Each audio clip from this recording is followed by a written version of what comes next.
ପିଲାମାନେ ଆଜି ଦୀର୍ଘ ପରିଚୟ ପଢ଼ିବା। ସମସ୍ତେ ହର୍ଷ ପରିଚୟର ଅଭ୍ୟାସ କରିଦେଇଥିଲ ନା? ଦେଖ ଦୀର୍ଘ ପରିଚୟ ପଢ଼ିବା।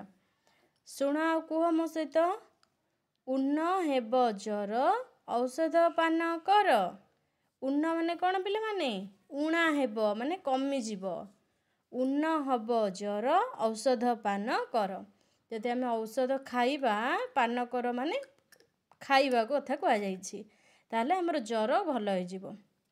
ଦେଖ ଦୀର୍ଘଉର କେମିତି ଲିଖନ ପ୍ରଣାଳୀ। ଟିକି ଗାର ଦେବ, ତାପରେ କ'ଣ କରିଛି ଟିକି ଗାର କରି ଅଧା କରିଛି, ପୁଣି ଡ଼ ଭଳିଆ ପୁଣି ଲାଞ୍ଜ ଛାଟିକି ଦୀର୍ଘ କରିଛି।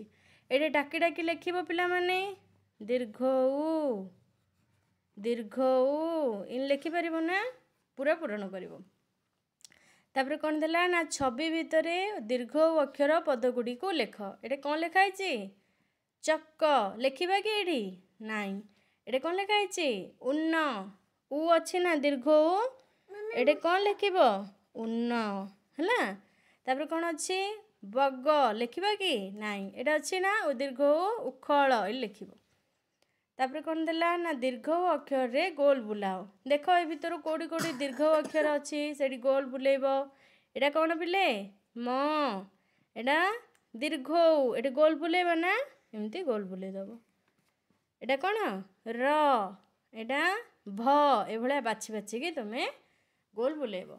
ବୁଝିଲା? ଅଭ୍ୟାସଟି କରିବ, ମନ ଦେଇ ପାଠ ପଢ଼ିବ।